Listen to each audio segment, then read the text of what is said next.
Halo, Assalamualaikum warahmatullahi wabarakatuh. Kembali lagi ke channel G Quantum 95 guys. Kali ini kita akan mencoba membahas bagian ketiga ya, di balik kekuatan nikah. Mantap juga guys ya judulnya, di balik kekuatan nikah. Nikah itu ada kekuatan rupanya guys. Langsung aja guys ya. Sebelum kita membahasnya, kita baca doa dulu ya guys ya. Seperti biasa, Al-Fatihah, doa mau belajar, dan salawat 3 kali ya guys. Untuk pembahasan ini kita main santai aja guys ya, nggak perlu tegang-tegang dong. Cuma kan kalau bagian pertama gimana? Bagian pertama grogi ya. Bagian kedua apa? Tegang kali kan. Bagian ketiga ini kita main santai aja guys ya. Kan tak ada yang dikejar dong. Kita coba baca doa dulu ya guys ya. A'udzu billahi minasyaitonir rajim. Bismillahirrahmanirrahim. Alhamdulillahi rabbil alamin.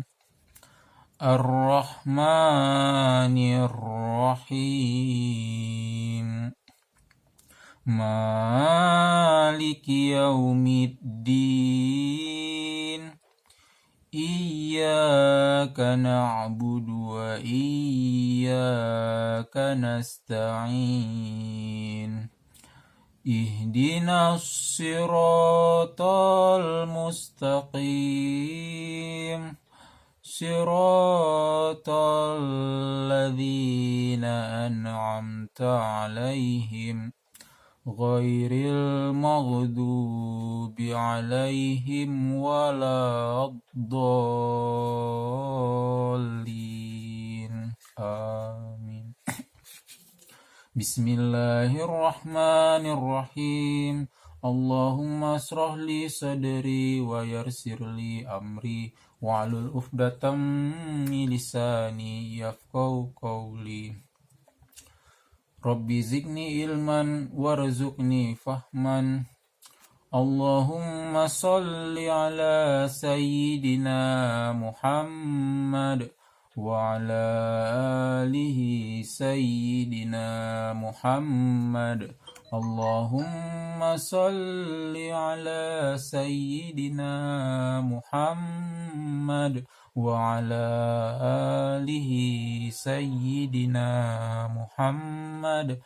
Allahumma salli ala sayyidina Muhammad wa ala alihi sayyidina Muhammad. Alhamdulillah.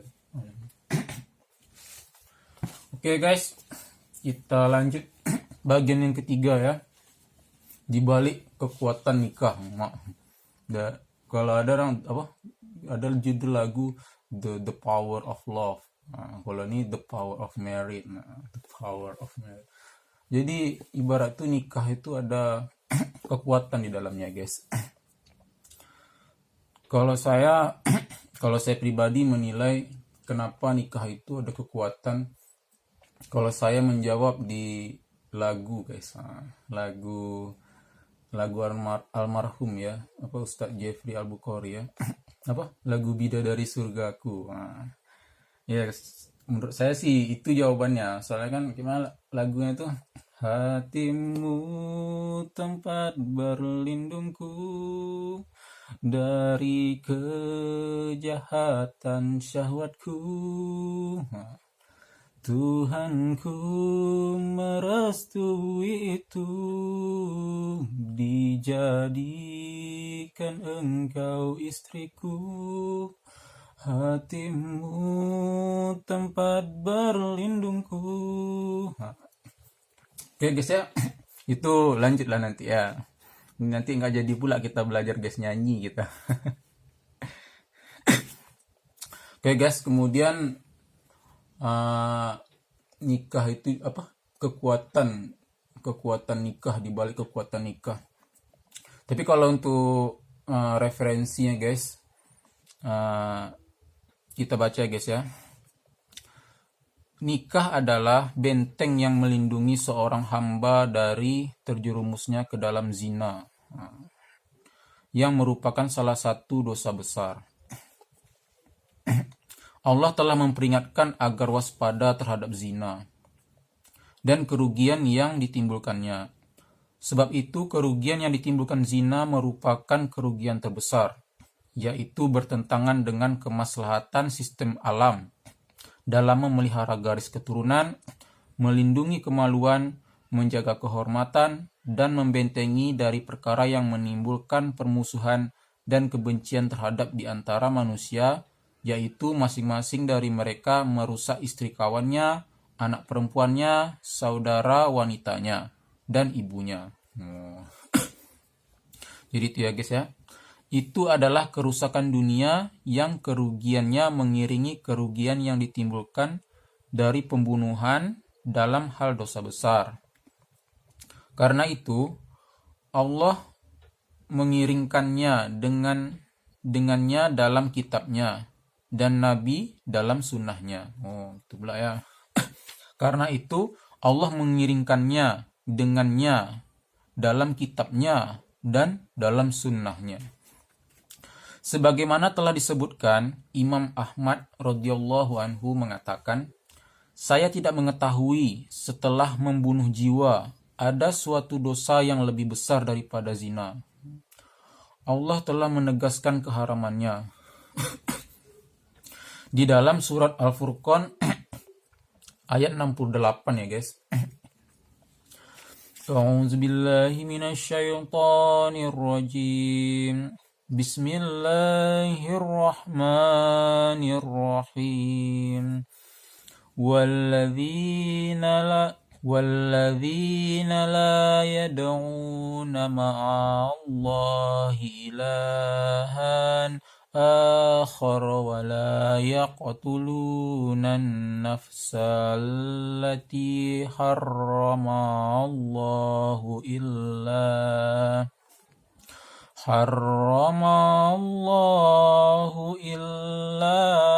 بالحق ولا يزنون ومن يفعل ذلك يلقى آثاما. Artinya, dan orang-orang yang tidak mempersekutukan Allah dengan sembahan lain dan tidak membunuh orang yang diharamkan Allah kecuali dengan alasan yang benar dan tidak berzina. Dan barang siapa melakukan demikian itu, niscaya dia mendapat hukuman yang berat. Surat Al-Furqan ayat 68. Kemudian guys, dalam ayat ini Allah mengiringkan zina dan syirik dan membunuh jiwa. Jadi apa ya? Dalam ayat ini Allah mengiringkan zina dengan syirik dan membunuh jiwa. Sebagai balasannya, Allah menyediakan kekekalan di neraka dalam azab yang berlipat ganda, lagi hina selama seorang hamba tidak meninggalkannya. Ia wajib meninggalkannya dengan taubat. Jadi cara itu kita, kalau kita masih berbuat ini guys, ya bertaubat lah guys. Iman dan amal saleh. Batuk lah guys. Allah berfirman di dalam surat Al-Isra ayat 32. A'udzu billahi minasyaitonir rajim. Bismillahirrahmanirrahim. ولا تقربوا الزنا إنه كان فاحشة وساء سبيلا.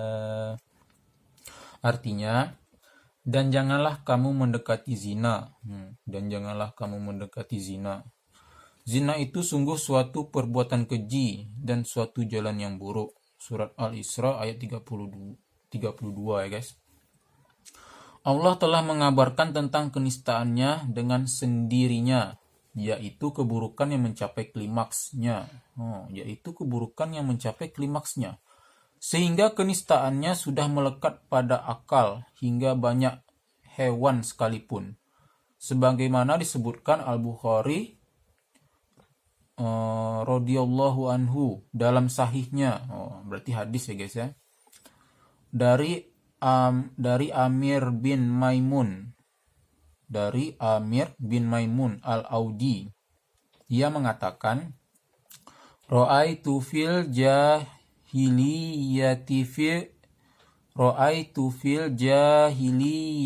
qir dan zana biqir datin faj tama'al qurudu alaihima farajahum hatta mata.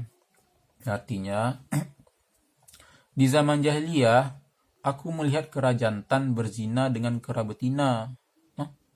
Maka kera-kera berkumpul di depan keduanya, lalu merajam keduanya hingga mati. Berarti orang berzina nih, ya itulah dibaratkan kera lah ya, dirajam dia guys.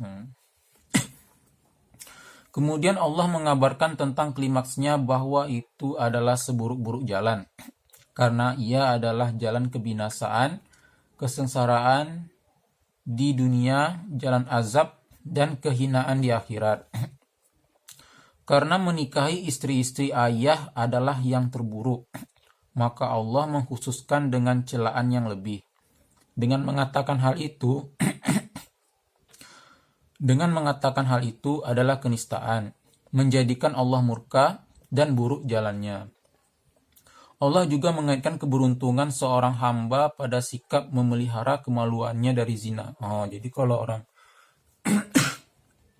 mampu memelihara kemaluannya dari zina, maka Allah mengaitkan keberuntungan oleh seorang hamba ya guys ya. Tidak ada jalan baginya menuju keberuntungan tanpa hal itu. Allah Subhanahu wa taala berfirman di dalam surat Al-Mu'min ya guys, 1 sampai 7 guys. Al-Mu'min 1 sampai 7, panjang juga nih guys.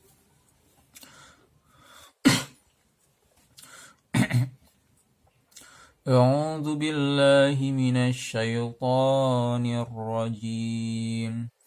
Bismillahirrahmanirrahim. Qad aflahal mu'minun alladzina hum fi salatihim khashi'un walladzina hum 'anil lagwi mu'ridun walladzina hum lizzakati fa'ilun walladzina hum lifurujihim hafizun illa ala azwajihim aw ma malakat aymanuhum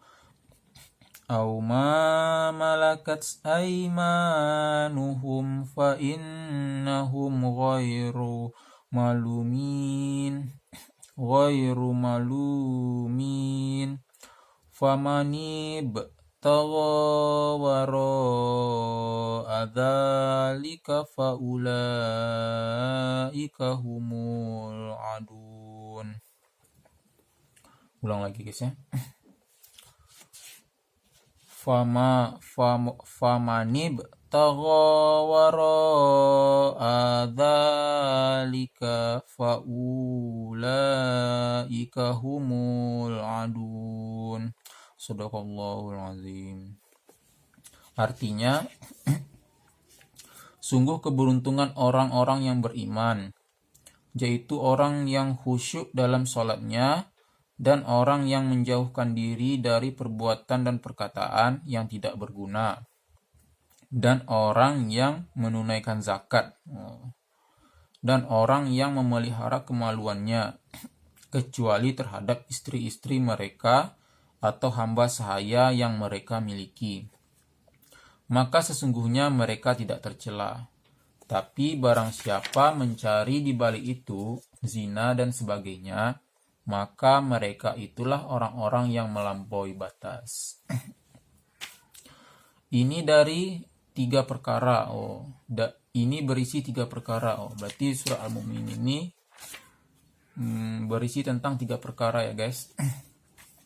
Barang siapa yang tidak memelihara kemaluannya, maka ia bukan orang yang beruntung. Ia tergolong orang yang tercela dan melampaui batas. Ia tidak mendapatkan keberuntungan dan pantas menjandang sebutan sebagai orang yang melampaui batas serta mendapatkan celaan. Menahan kepedihan syahwat itu lebih mudah daripada sebagian hal itu. Semisal dengan ini, dia mencela manusia, dan bahwa manusia diciptakan dalam keadaan tergesa-gesa. Ia tidak sabar menghadapi keburukan dan tidak pula bersabar terhadap kebaikan. Bahkan, jika ia mendapatkan kebaikan, maka ia menghalangi dan bakhil terhadap orang lain. Dan jika mendapatkan keburukan, maka ia berkeluh kesah, kecuali orang-orang yang dikecualikannya, yaitu hamba-hambanya yang selamat. Dia menyebutkan di antara mereka, di dalam surat Al-Mu'min tadi ya guys, lanjutan dari 5-7. Artinya, dan orang yang memelihara kemaluannya kecuali terhadap istri-istri mereka atau hamba sahaya yang mereka miliki, maka sesungguhnya mereka tidak tercela. Tapi barang siapa mencari di balik itu zina dan sebagainya, maka mereka itulah orang-orang yang melampaui batas. Jadi orang berzina tuh guys, ya salah satunya dia dicap sebagai orang melampaui batas. Tapi kalau di sini, kalau saya lihat konteksnya nih guys, ini berzina dalam arti ini melakukan persetubuhan ini guys ya, yang bukan istrinya. Kan zina kan mungkin ada zina besar, zina kecil ya. Kalau zina besar nih mungkin ini dalam konteks zina besar. Kemudian Allah memerintahkan kepada nabinya agar memerintahkan kaum mukminin untuk menundukkan pandangan. Itulah kena perintah kita bagi orang mukmin untuk menundukkan pandangan dan memelihara kemaluan mereka, serta mengajarkan kepada mereka bahwa Allah menyaksikan dan melihat perbuatan mereka. Berarti apa yang kita lakukan, apa yang kita kerjakan, ya kalau orang kan nggak tahu, tentu Allah yang Maha tahu. Apa yang kita kerjakan, apa yang kita sembunyikan, ya Allah Maha tahu. Cuma Allah Subhanahu wa taala itu dia tidak mau membuka aibnya kan, tidak mau membuka aib hambanya. Ya paling nanti di akhirat lah dibukanya kan. Kalau di Dumai, kalau di dunia, kalau di Dumai sih, saya tinggal di Dumai guys. Di dunia, kalau dunia dibukanya kan, malu kita guys, tak keluar kita dari rumah doh. Pokoknya setiap perbuatan jahat kan, dibuka lagi ya, jadi kasih tahu orang kan. Mungkin malu lah kita kan, tapi itulah Allah tuh maha penyayang kan, ditutup aib kita guys. Paling nanti di akhirat lah dibuka kan. Oke guys ya, lanjut ya guys. Mana tadi nih? Mengetahui mata yang kianat. Dia mengetahui mata yang khianat dan apa yang tersimpan dalam dada. Ketika awal dari semua itu bersumber dari pandangan, maka perintah agar menahan pandangan lebih didahulukan daripada memelihara kemaluan. Itu kalau dari pandangan itu memang sih asal muasalnya sih dari pandangan ya. Sebab segala peristiwa itu berawal dari pandangan. Iya. Bagaimana api besar bersumber dari secuil bara api. Pada awalnya sekali pandang, kemudian lintasan pikiran, kemudian langkah, kemudian melakukan dosa. Okelah. Karena itu dikatakan siapa yang bisa memelihara 4 perkara, maka ia telah memelihara agamanya, yaitu pandangan, lintasan pikiran, kata-kata, dan langkah. Maka setiap hamba harus menjadi pengawal bagi dirinya di depan 4 pintu tersebut. Tadi ya, pandangan, lintasan pikiran, kata-kata, melangkah. Iyalah. Sebab dari sinilah musuh masuk, lalu memasuki seluruh penjuru negeri dan menghancurkan sehancur-hancurnya. Nah, itu tadi guys. Itulah benteng kita tuh. Kalau kita menikah guys, tadi kita ada kekuatan situ guys. Itulah tadi bentengnya tadi kan. Nah, ini jadi guys. Nikah adalah perisai dan pelindung seorang hamba dari terjerumus ke dalam zina. Wal iyazul billah. Nah, ini tadi guys. Jadi, ngapa nikah, dibalik kekuatan nikah itu kita ada perisai guys. Nah, ada perisai dan pelindung seorang hamba. Itulah dibalik kekuatan nikah guys ya. Nikah adalah salah satu jalan yang membantu terlaksananya syariat Allah sebagaimana firman-Nya di dalam surat Al-A'raf ayat 189. Bismillahirrahmanirrahim. Huwallazi khalaqakum min nafsin wahidatin wa ja'ala minha zawjaha liyaskuna ilaiha. Artinya, dialah yang menciptakan kamu dari jiwa yang satu, Adam, dan daripadanya dia menciptakan pasangannya, agar dia merasa senang kepadanya. Surat Al-A'raf ayat 189.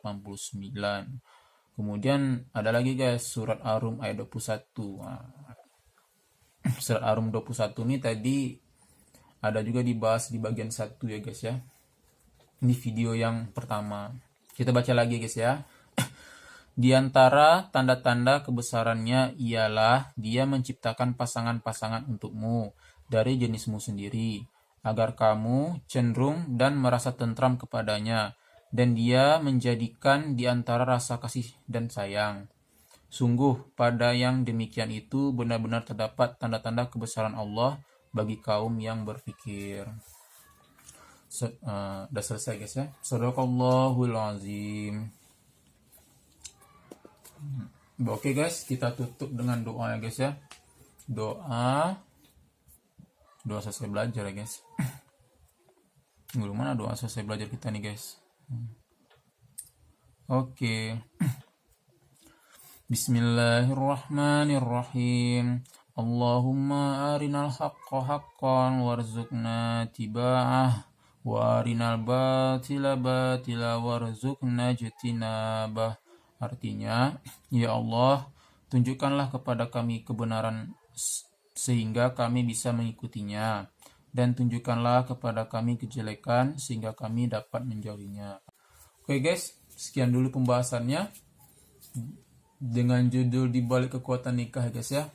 Semoga bertambah ilmunya, dan semoga yang belum dapat pasangan, semoga dapat jodoh istri yang soleha ya guys.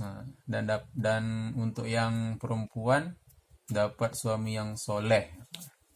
Oke guys, makasih ya guys. Assalamualaikum warahmatullahi wabarakatuh. Dah.